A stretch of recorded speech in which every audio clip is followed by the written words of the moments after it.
Welcome to SATV News. This is Shibala Alam with our headlines. People have no other option instead of boats, said Prime Minister, paid homage to Bangabandhu on Awami League's founding anniversary. Water level of Shurma decreased in Sylhet but increased in Kushiara. Highway rail line submerged. Relief crisis is extreme.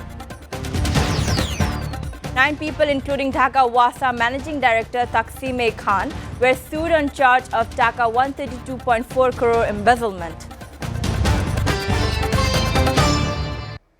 Prime Minister and Awami League President Sheikh Hasina on Thursday said the people of the country have no alternative to vote, as her party is working to change the fate of the masses since its inception. She said this while presiding over a meeting marking the 73rd founding anniversary of the Awami League. She joined virtually from her official Ganabhavan residence in the capital. The Premier said that all the achievements of Bangladesh, including independence and prosperity, have come at the hand of Awami League. The Premier heavily criticized the BNP leader for the demand to stop the grand opening celebration of the Podda bridge on the plea of flooding. She said BNP has yet to stand beside the flood-affected people, while the has already mobilized all its resources to give every support to the flood-hit people since the day one.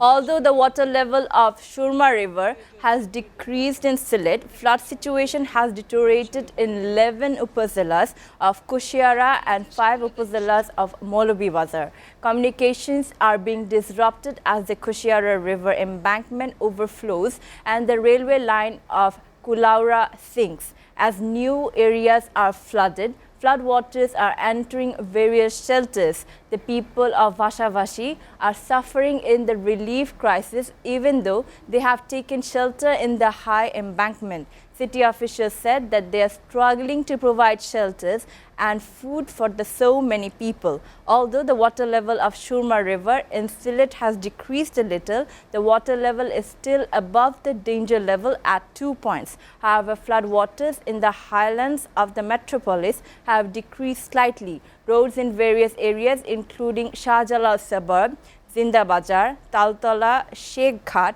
Chandni Ghat, are still submerged in water. The water of houses and business establishment is also named. 9 people, including Dhaka Water Supply and Sewerage Authority, Wasa, Managing Director Taksim Khan, were sued today on a charge of Dhaka 132.4 crore embezzlement from the fund of its Karmachari Bohumukhi Shomoboy Samiti Limited. The other accused are Wasa Secretary Sharmin Haq Amir, ex-Revenue Inspector M. Mizanur Rahman, Additional Engineer M. Akhtaruzzaman, Revenue Inspector AHM Zakir Hussain, Executive Engineer Bodul Alam, Deputy Secretary Sheikh Enayat Abdullah, Deputy Chief Accounts Officer M. Salikur Rahman, and ex-Deputy Manager and Branch Manager of Janata Bank's Karwan Bazar Corporate Branch Shamol Bishas, Mohammad Shahabuddin Sarkar, Secretary of Wasa Kormochari Bohumukhi Shomoboy Samiti Limited, filed the case with the Court of Metropolitan Magistrate Ashik Imam. The complaint said without any regulation of the committee, Taksim, in collision with others, withdrew Dhaka 132 crore 4 lakh 17,460 through 19 checks on different dates from Janata Bank Limited's Karwan Bazar branch, where the Samiti's money was deposited. The matter came to light following an audit of 2018-20.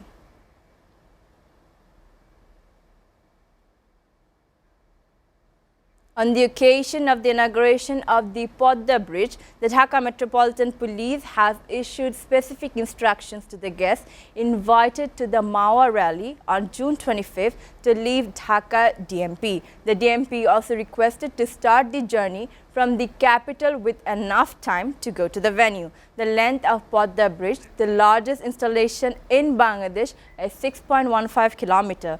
One part of the 2-story bridge is connected to the Mawa end of Munshiganj on the Podda river and the other part to Jazira end of Shariatpur. At the same time, there are train and car services on the bridge.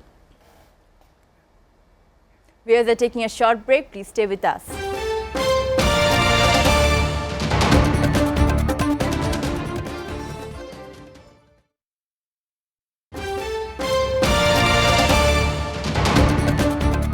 Welcome back. You're watching SATV News. Now we bring you the international story updates. The death toll from an earthquake in the eastern Afghanistan has surpassed 1,000, while over 1,500 people have been injured. Disaster management officials say the toll is expected to grow as information comes in from remote villages. According to the US Geological Survey, the quake hit at around 1:30 a.m. local time on Wednesday, around 44 kilometers from the city of Khost, located near the Pakistani border. As rescue work continues in the region, UN officials say lack of access and communication could possess a biggest challenge. Another UN envoy estimates that over 2,000 homes have been destroyed by the quake and noted that in some cases several families were living in a single house. This means the actual toll could have been higher than what has been reported so far. The earthquake comes at a time when people are already leading difficult lives in the country amid a humanitarian disaster made worse by the Taliban takeover in August 2021. Moscow has officially changed the address of the US Embassy in the Russian capital. According to city authorities on Wednesday, the street where the US facility is located is now Donetsk People's Republic Square, a reference to pro-Russian separatists in eastern Ukraine. The name was chosen by an online poll that started in mid-May and follows similar renaming strategies in European cities where streets outside Russian embassies have been changed to names of Ukrainian heroes. Russia says one of the reasons it sent its troops into Ukraine was to protect Russian speakers from prosecution in separatist region as it recognizes the independence of the self-declared Donetsk and Luhansk republics in Donbas.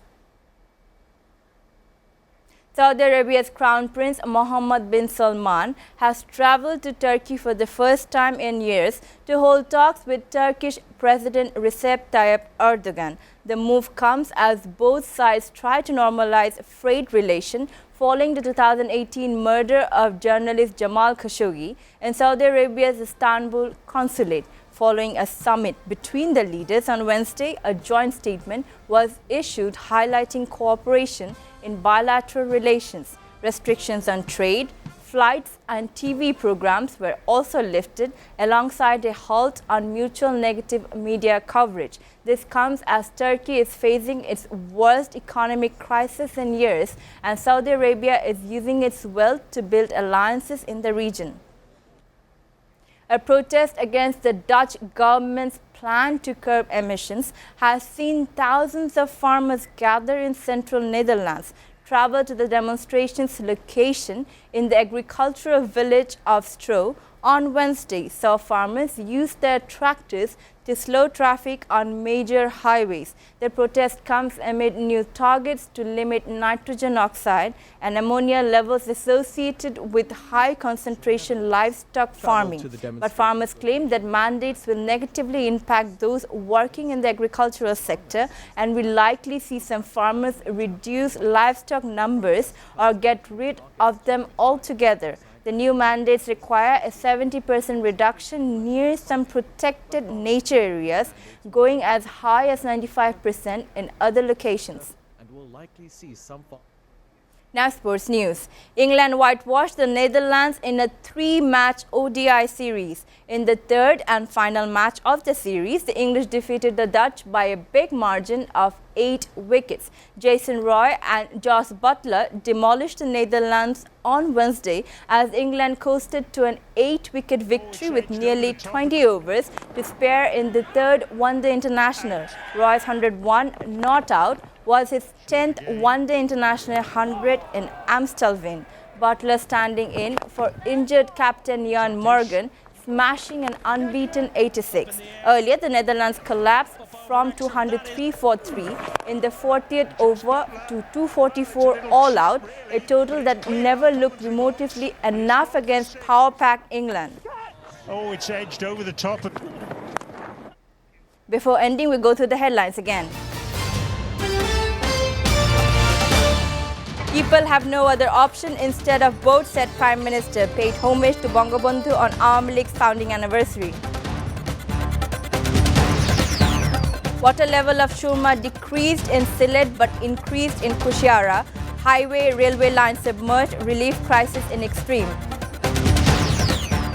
9 people, including Dhaka Wasa Managing Director Taksim Khan, were sued on charge of Taka 132.4 crore embezzlement. You're up to date so far here on SATV News, and to know the latest news, visit www.satvtv.tv. Stay with SATV.